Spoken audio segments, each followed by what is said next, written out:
लाला तेरे काज एक बहुत सुंदर छोरी देखी है मैंने, और तो ले जावे आई हूँ, माँ चल मेरे संग। ठाकुर जी बोले कौन सी छोरी है? बोले अपने बरसाने में। बोले बरसाने में भानु बाबा की छोरी राधा रानी? पूर्णमासी बोले हम जाने तो तू सब है, बस बात बनावे। लाला माँ सबरी चर्चा कर रही है तो देखनो चाहे एक बार। तो वो सबरी तो यूँ कह रही तुम कैसे उछल बल के ले आओ, लेकिन लाला तो मैं बता दूं स्पष्ट बात, तू मेरे संग राजी राजी चलो चल, वहाँ पे सबरी सखीन को तो दिखा लाऊंगी, तेरो ब्याह हो जाएगा, बढ़िया प्रेम ते रहियो। फिर मनसुखा बोलो ऐसे नहीं जाएगा लाला हमारो, पहले मेरे काजी भी छोरी बताओ, जब मेरो ब्याह भी पक्को बताए दोगी तब लाला जावेगा और मैं संग जाऊंगा। पूर्णमासी बोले तो बिल्कुल ना लेके जाऊंगी। मनसुखा बोलो मैं तो जाऊंगा लाला, अकेले छोड़, यशोदा मैया ने जिम्मेवारी दे रखी है हमें, लाला एक क्षण के काज भी अकेले नहीं रहेगा, हम तो संग जाएंगे। पूर्णमासी बोली अब लाला देख देरी मत करे, रात हो जाएगी फिर सब तो ढूंढेंगे, तू जल्दी चल मेरे संग बरसाने, और माँ सबरी तेरी प्रतीक्षा कर रहे हैं। ठाकुर जी बोले नहीं एक बार यूँ बताए तो मैं कैसा लग रहा हूँ? पूर्णमासी बोली लाला बहुत सुंदर लग रहा हो, बहुत चोखा लग रहा हो, बिल्कुल एकदम बढ़िया।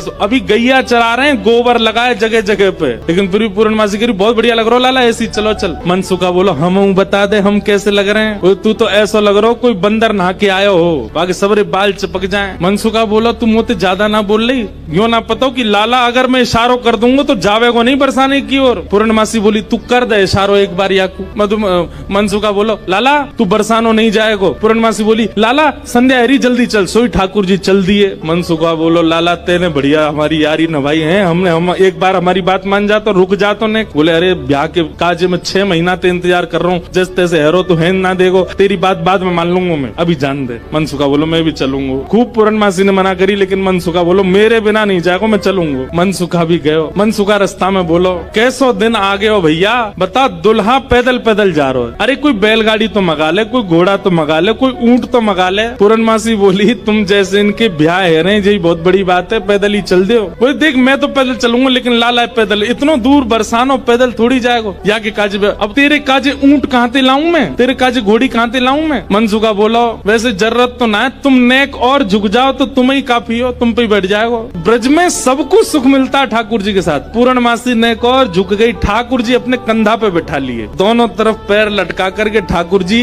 मुंह दिखाई करवे जा रहे हैं, अपना ही मुंह दिखावे जा रहे हैं। पूर्णमासी कह रही लाला पहली बार आयो बरसाने? ठाकुर जी कह रहे हैं हाँ पहली बार आयो हूँ। बोले हाँ प्रत्यक्ष रूप में तो पहली बार लाला आयो है, वैसे तुझन कितनी बार आ चुको? खुद ही कंधा पे बैठे बैठे रास्ता बता रहे, आगे ते बाएं मुड़ जाइयो, यहाँ ते दाएं मुड़ जाइयो, यहाँ ते सीधे चलियो, वही है। अच्छा पहली बार आयो तू? ठाकुर जी बोले ना आ चुका हूँ, लेकिन स्वप्न में आयो, स्वप्न में देखो मैंने बरसानो। लेकिन जैसे ही ठाकुर जी पहुँचे बरसाने, हर घर में मानो जैसे आनंद की अपने आप लहर छाने लगी, चंदन की सुगंधी आने लगी, शीतल वायु सबके अंग को स्पर्श करके आह्लाद प्रकट करने लगी। जिस रूप माधुरी का दर्शन आज तक नंदगांव गोकुल की गोपियां करती थी, आज उस रूप माधुरी का दर्शन बरसाने की गोपियां कर रही हैं। हर घर में गोपियां अपनी अटारियों पर खिड़कियों पर आकर के खड़ी हो गई हैं, श्याम सुंदर की मनोहर झांकी को देख रही हैं। पूर्णमासी जैसे ठाकुर जी को लेकर के कीर्ति भवन में पहुंची है, आहा सामने से कीर्ति मैया ने पहली बार लाला को देखो है, क्या रूप झांकी,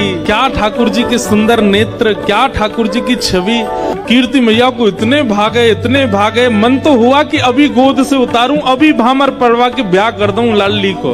लेकिन जाए करके जैसे ही पहुंचे तो पहुंचते ही स्वागत ही ऐसा कि अच्छा तो जई है वो कारे कारे कारे काले कलूटे। ठाकुर जी की रूप माधुरी पर ही आक्षेप करने लगी सब। ठाकुर जी को बैठा करके सब सखियां घेर करके बैठी हैं और अब आपस में चर्चा करनी है। बीच में मनसुखा भी बैठा है। सखियां आकर के बोली मैया जमाई तो आयो संग में, मुंह दिखाई करवावे आयो संग में, पर ये अपने गांव ते बंदरन ने काई को लिया आयो संग में। मनसुखा बोला हम बंदर ना है, हम लाला के सखा हैं, हमारे कहे बिना कछु ना करे लाला। हम कहें तो उठे, हम कहें तो बैठे, हम कहें तो चले, हम कहें तो सोवे, हम कहें तो खावे। धीरे से देख रहे हैं ठाकुर जी, अब की मान जाइयो अगर कछु कहें तो, पिछली बार तो चल दियो। सब सखियां ठाकुर जी को कोई कान पकड़ के देख रही है, मैया कान तो ठीक है, यहाँ के नाक पकड़ के देख रही, मैया नाक ठीक है, या की आंखन में घूर घूर के देख रही, बोले मैया आंख ठीक है, या की मुखमंडल देख रही है, हाथ देख रही है, पाम देख रही है, चलवा के देख रही है, चलवा के देख रही है। सब गोपी कह रही मैया चाल तो बढ़िया है, लेकिन नेक ऐसी लगे जनानी सी, जनानी समझे, ऐसा लगे नेक नेक कोई छोरी चल रही है का। अरे ना है लाला, हमारो जब गैया चरावे जावे तब देखो बिल्कुल ऐसी मर्दानी सी चाल चले, ऐसा मत कहो। सब ठाकुर जी को घेर करके विविध विविध प्रकार की बातें कर रही हैं। एक गोपी बोली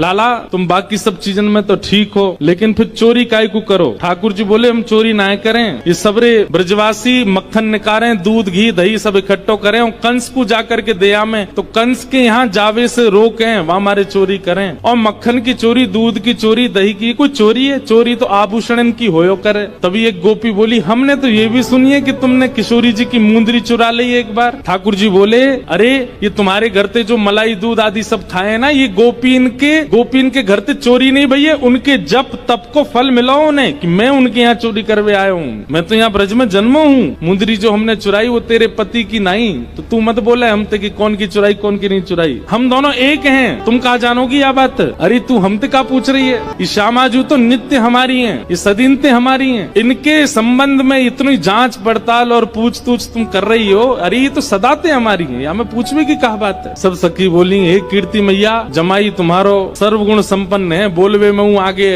उछलवे में हूँ आगे, चोरी में हूँ आगे, सब चीजन में निपुण है। इतनी देर से बात बना रहे, कभी मनसुखा कछु के, कभी गोपी सब कछु के हैं। सब गोपियां बोली, भैया देखो ये मेल बन नहीं रहे हो ब्याह को। बोले क्यों ना बननो? बोले बात यहीं आके अटक रही है कि लाला तुम्हारो कारो है, हमारी किशोरी जी गोरी है कमल जैसी, उनके सामने जो भोरा कितनो बुरो लगेगो, बगल में बैठो कैसो लगेगो, या हमारे तुम तो यहाँ ते ले जाओ। ये कितने मुस्कुरा के सुंदर लग रहे हो, पर किशोरी जी के आती इनकी सबरी मुस्कुराहट फीकी पड़ेगी। सब सखियां कह रही हैं, बोले ले जाओ अपने लाला कहीं और ही ब्याह कर लो। तुम मनसुखा कह रहे हैं क्या? जैसी संध्या है जाए सो कमल मुरझा जाए, अपनी पंखुड़ी ने समेट ले, ऐसे ही लाली आपकी कितनी सुंदर हो, कितनी खिली कमल सी हो, लेकिन लाला के आते ही इनके समस्त तेज को, समस्त योग को, समस्त बल को हमारो लाला ले लेगो। ऐसा है नहीं, पर मनसुखा कह रहा है। मनसुखा कह रहा हूँ हमारो लाला जैसी लाली के बगल में बैठेगो, सबरो तेज तुम्हारी लाली को अपने अंदर ले लेगो। ठीक है, हम अपने लाला ले जा रहे हैं। और जैसे ही ठाकुर जी को हाथ पकड़ करके मनसुखा ले जाने लगो, दो चार सकीन के मुख मुरझाए गए। तो मानो जाते जाते कह रहे हैं, मन में पछता हूँ मैं, अभी भी समय बोल दो तो हम रुक जाएं, लाला तो ब्याह करा देंगे श्री जी को। हमें पता है मनी मन तो आप सब लोग ये सोच रहे हैं कि आपकी किशोरी जी से भी ज्यादा सुंदर आपको वर मिल रहा है। जैसे ही हाथ पकड़ करके ठाकुर जी को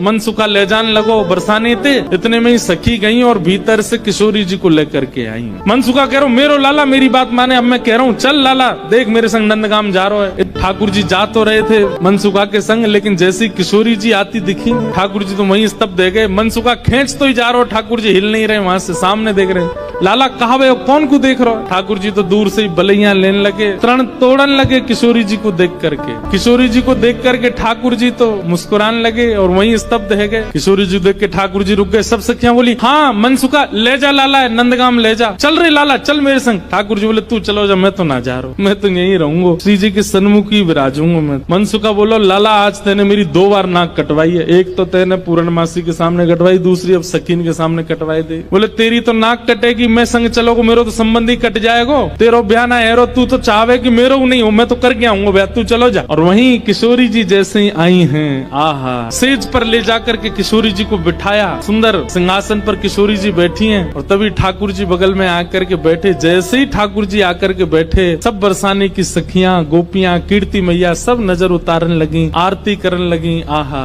इतने सुंदर लग रहे हैं दोनों, आनंद में भर गए सब। ठाकुर जी तो बस किशोरी जी को ही निहार रहे हैं और कोई छवि नेत्रन में आई नहीं रही है। ठाकुर जी तो ऐसे निहार रहे हैं, मैं मानो जैसे नवीन नवीन कोई उपमा प्रकट किशोरी जी के सामने जैसी बैठे। कीर्ति मैया से पूर्णमासी बोली, मैया देख लो कैसी छवि लग रही है, कैसा अद्भुत लग रहा है स्वरूप। मैया बोली, ना मैं तो मनी वैसे ही चिंता कर रही, वास्तव में ऐसा लग रहा हो कि जैसे मानो हमारी लाली और ये लाला दोनों एक दूजे के काजे ही बने हैं, दोनों की छवि एक दूजे के काजे ही प्रकट भई है। आहा, ठाकुर जी के बगल में बैठती किशोरी जी कैसी लग रही है, मानो जैसे किशोरी जी तो कोई स्वर्ण की अंगूठी है और वह स्वर्ण की अंगूठी में नील मणि श्री कृष्ण लगे हुए। दर्शन करके सब सखियां, सब बरसाने की गोपियां निहाल हो गई। सब कहने लगी, मैया अब तो तुम मुहूर्त मत करवाओ, अब तो तुम कोई की प्रतीक्षा मत करो, ब्याह कर ही दो, आज लाला सही हाथ पड़ गयो आगे। कीर्ति मैया मनी मन विचार कर रही, बोले विवाह तो मन में तो है ही चुको है, मन में तो सबके भामर पड़ गई है ठाकुर जी की और किशोरी जी की।